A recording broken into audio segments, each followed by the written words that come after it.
Sadly, this is it, guys. We've made it to the end of the Harry Potter series. No more movies after this. Well, until Friday. Harry Potter and the Deathly Hallows Part 2. This movie was once again directed by David Yates, who did the last 3 Harry Potter movies. He's doing the Fantastic Beasts movies. Last I checked, he's doing all 5 of them now. Not sure how I feel about that. But this movie picks up right where Deathly Hallows Part 1 left off. Voldemort has the Elder Wand. Harry, Ron, and Hermione, they're hiding out at Bill and Flora's place. They're still hunting Horcruxes, still finding out about the Deathly Hallows. And what I like about this movie is this movie wastes no time getting into the action. Within, I would say, like the first 5 minutes of the movie, they're off on the high-speed adventure in Gringotts. And I think the whole Gringotts scene is perfect. It is almost exactly how I pictured it to be. You know, they have the minecart going through the underbelly of Gringotts. Thief's downfall washes away all enchantments. The Ukrainian Iron Belly, the dragon that they find. Inside the vault is just madness. Griphook double crosses them, and then they take the dragon and they escape with it. What's so cool is there's a line in Sorcerer's Stone. I don't remember if it's in the movie, but it's definitely in the book. When Harry and Hagrid first go to Gringotts, Hagrid tells Harry, I heard there's rumors that there's dragons in the lowest cellars of Gringotts. Well, now we know. There's dragons in Gringotts. Those aren't legends. Those are actually true. It's just so cool when a small line from that very first installment can tie into the last installment. And after that, we've come to the end. Harry, Ron, and Hermione, they're going to Hogwarts to fight Voldemort. Harry, Ron, and Hermione have figured out that there's one more Horcrux they have to find. It's at Hogwarts. They have to go and find it. Voldemort now knows that they're hunting his Horcruxes, so he's angry about it. And everyone in this movie, I think, does a really good job at acting, but there's 2 people I feel like really stood out in this one. The first one, Daniel Radcliffe as Harry Potter. Obviously, the main person of the series, he better be good. But I think he has a couple of power scenes in this movie that really show what he's capable of as an actor, and they're really subtle scenes too. The first one being when they apparate into Hogsmeade and the caterwauling charm goes off. Aberforth Dumbledore, who's Dumbledore's brother, he's the barman of the Hog's Head. He hides Harry, Ron, and Hermione up in his loft, and he's not a fan of his brother either. They had this big rift when they were kids, had to deal with Grindelwald. Albus went on to all this success, Aberforth did not. And this is probably the closest person to Dumbledore in the entire series. At least the guy that knows the most about Dumbledore's past. So Harry's got all these questions from the last movie. He's not sure if he can trust Dumbledore, and Aberforth is vocalizing all of this stuff as well. He's telling Harry, what makes you think you can trust him? Why did he give this job to you? He could have given this job to anyone else. Why did he give it to a barely legal wizard? Run off, go hide. Voldemort's already won. It's game over. Game over, man. Game over. And Daniel Radcliffe, when he's replying to Aberforth, it's so like you can tell there's all this emotional conflict inside of his head. He's like, yeah, I have thought all the stuff about Dumbledore, but this is the moment of truth. Do I throw Dumbledore under the bus? Do I defend him? And he tells Aberforth, I trusted the man I knew. We have to get into Hogwarts tonight. You can tell Harry's firm stance on it really speaks to Aberforth, and Aberforth is just like, all right, just go for it then. So Neville comes in, he gets them into Hogwarts, and when they show up in the room of requirement, that scene has just this great feeling of like, oh, magic's back. Because the last couple movies, you know, have been really dark. And when Harry walks through that portrait hole and everyone starts clapping, Hedwig's theme is playing, it's just like, oh yeah, Harry Potter. Such a good scene, a sweet reunion, seeing all the students that you missed in Deathly Hallows Part 1. And that's only heightened when Snape brings all the students into the Great Hall and him and McGonagall have this face-off. Snape runs away and McGonagall lights up all of the lights in the Great Hall again. Hedwig's theme starts playing again. All the students are cheering. It's just like, yeah. Then she banishes all the Slytherins to the dungeon. Now, I don't know if McGonagall would do that. You know, the ones that are actively like, yeah, turn Harry over to Voldemort. Yeah, put them in the dungeon. But I feel like McGonagall wouldn't lump all of the Slytherins into one bunch. I feel like she would try to evacuate as many of them as she can, kind of like she did in the book. I know in these reviews, I've been comparing the books to the movies a lot, and I'm trying not to do that, but you know, there's just a couple things the books did better than the movies, and I want to talk about that. Anyways, when they're setting up for the big showdown, doing all the enchantments around Hogwarts, Voldemort's got his big Death Eater army on the hill. It's about as epic of a showdown as you can get with magic. I love the fight with Malfoy and his crew and Harry, Ron, and Hermione in the room of requirement. They have Blaise Zambini there instead of Crabbe, because Crabbe was in jail for weed at the time. But you know, they still got the point across that was in the book. It was really cool. It was pretty much book accurate, minus, you know, swapping a few actors. One issue I do have with that whole Battle of Hogwarts scene is there's a couple of power characters that their deaths kind of get glossed over. Now, obviously, Harry, Ron, and Hermione aren't going to be present for every single major death in the series. Like in the book, for example, they weren't present for Lupin and Tonks dying. However, they were present for Fred dying. That's the one I wanted to see. Now, you do see Fred getting disarmed by a Death Eater, but I feel like that scene in the book, because it comes right after the Room of Requirement thing, it just comes completely out of nowhere, just hits you like a truck. They're giving a second to breathe right after that big, fiery battle, and then Fred and Percy round a corner, big explosion, Fred's dead. I would have liked to have had a slightly better send-off for Fred, but I was kind of bummed that they left that out. I already mentioned Daniel Radcliffe's acting in this movie, but the other person that really stood out in this movie, that's Alan Rickman, of course, as Severus Snape. Hans Gruber himself. Snape goes out like a champ in this movie. Voldemort kills him, has Nagini attack him, and then you get the whole Prince's Tale scene where you find out all about Snape's past. You find out he was actually a good guy all along. He was working for Dumbledore. He used to have a crush on Harry's mom. This actually made me feel really stupid, but when I was reading the book and Snape's dying, the last thing it says is something along the lines of like, Harry's eyes are the last thing Snape saw before he died. And they do that same thing in the movie where Snape tells Harry to look at him, and then Snape tells Harry, you have your mother's eyes. And then he dies. I needed that you have your mother's eyes line to get the significance of Harry looking at Snape.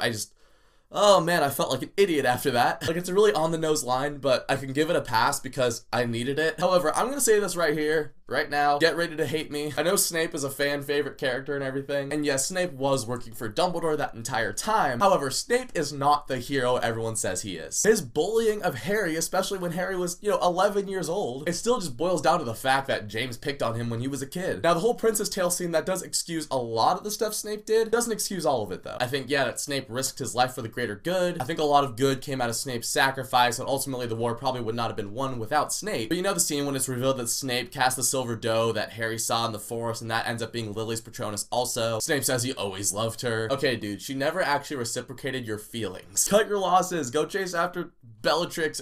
Don't chase after Bellatrix. She's out of her mind. And I get it, childhood crushes and all that, and I get it, and it's just a little creepy, you know what I mean? Snape's character arc ultimately boiled down to I was picked on as a kid, and the girl I liked didn't like me back, so that's why I'm evil. I do like the scene, and I like Snape as a character. It's just, he's not as squeaky clean as everyone says he is. The biggest thing that is revealed from those memories is that Harry has to die because there's a part of Voldemort's soul inside of Harry. That's why Harry can speak to snakes. That's why him and Voldemort have that mind connection. So Harry goes out to the woods. He finds Ron and Hermione one last time. They have this really sweet goodbye scene. Again, the acting in that scene is absolutely perfect. Daniel Radcliffe, Emma Watson, Rupert Grint, they have some of the best on-screen chemistry of any friendship in any movie ever. Harry goes into the woods. He's finally able to open up the golden snitch, which has the resurrection stone in it. He sees his parents, Remus, Sirius. Another good scene, then he sacrifices himself to Voldemort. He encounters Dumbledore while he's in limbo, and he sees the little mangled piece of Voldemort's soul that was inside of him. Fun fact about Harry Potter, after Voldemort dies, because his soul is so mangled, he can't actually pass on into the afterlife. So Voldemort exists in limbo in that little bleeding fetus Voldemort thing that Harry saw in the train station. Kind of a dark ending, but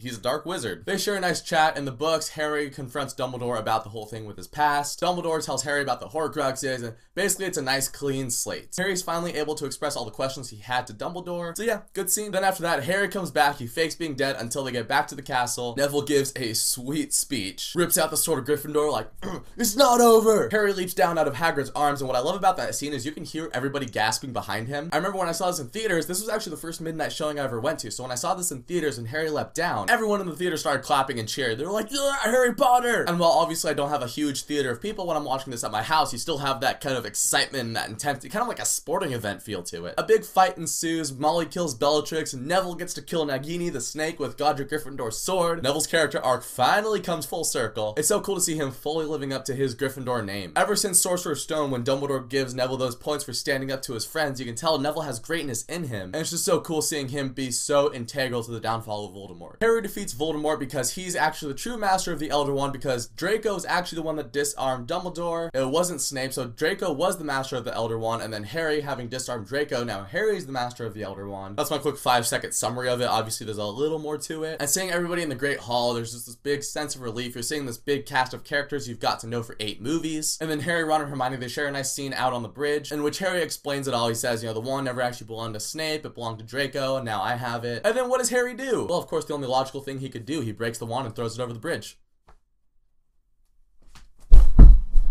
This is one of the big glaring issues from the book into the movie, and why didn't Harry repair his wand? I know it's not a big part of the movie, but Harry has been with that wand through thick and thin. He was completely distraught when that wand was destroyed in Godric's Hollow. It would have taken just 2 seconds, Harry. Just pull out your wand parts, reparo, boom, then you can break the Elder Wand all you want. It's a nitpick, but it's just 2 seconds. That's all I need, 2-second scene difference. That does kind of lead me into some other issues with this movie, and for the most part, this movie is pretty much the book to a T. They do change a couple of things, obviously, because it's a movie, you have to make changes, I get that. One issue that kind of bothers me is the fact that whenever someone dies in this movie, or at least a big major death, they just kind of wither away into black snowflakes. Nagini, Bellatrix, Voldemort, they all just kind of poof, disappear. Now I guess if you have a big bloody snake head spiraling across the screen, that might be a little far for a PG-13 movie. But they're able to show Cedric's body hit the grass and goblet of fire. Why can't they show Voldemort and Bellatrix being hit by killing curses flying a few feet and then smacking down on the pavement? I've just never really understood that. Especially it doesn't make any sense because other killing curses we've seen in the series, there's some weight to them. They do get blasted back, they don't just shimmer away. The only other issue I can think of with this movie, and it's kind of a nitpick, Ralph Fiennes as Voldemort for the most part does a really good job in this movie. He's still menacing, really sinister, but there's a couple scenes when he does kind of overcook it, and some of that's probably in the script. For example, when he and Draco hug. It's an awkward hug, but it's supposed to be awkward. When he does that weird laugh after Harry dies.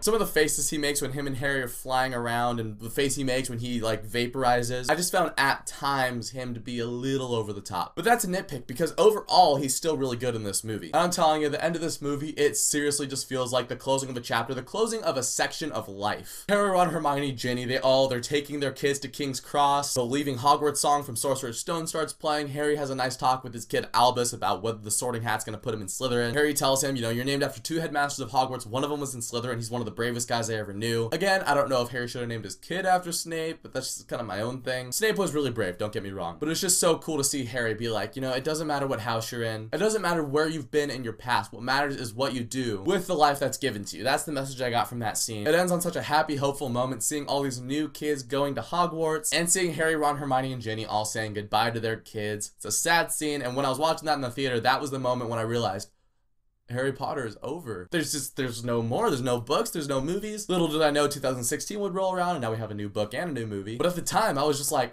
my childhood is over. In the end, Harry Potter and the Deathly Hallows has a couple of issues, but it is one of the best Harry Potter movies. I can't imagine the series going out on a more perfect note. It went off with a bang. Little did I know we're getting more Harry Potter movies. I'm excited to see those. And whether Fantastic Beasts is awesome or whether it sucks, I still have these Harry Potter movies and these Harry Potter books that I can just hold dear to my heart. It's kind of like the original Star Wars trilogy. Yes, there will be stuff that comes after that, but if all of that fails and all of that sucks, kind of like the prequels, I can just wash my hands with it and be like, I don't need that. I have this contained story. It's perfect in my eyes. I can read it, I can love it, I can watch them, I can love those movies. Honestly, Star Wars and Harry Potter are probably the 2 most nostalgic series for me. But as a kid, I was a little more into Harry Potter. I grew up on it, I read the books. So while I might talk about Star Wars a little bit more, Harry Potter is still one of the series that got me into reading, it got me into movies. It created this huge wizarding world that we're about to see more of. So great job, J.K. Rowling, everyone that was involved in the movies, you know, Daniel Radcliffe, Emma Watson, Rupert Grint. You brought this world to life. Can't thank you enough for it. And that is the end of Harry Potter. Until this Friday. But I want to know, what did you guys think of Harry Potter and the Deathly Hallows Part 2? Was it everything you hoped it would be? Were you a little let down by this movie? Comment down below, let me know what you thought of it. And thank you so much for watching this video. If you liked it, you can click subscribe and check out some of my other stuff, and I'll catch you guys next time.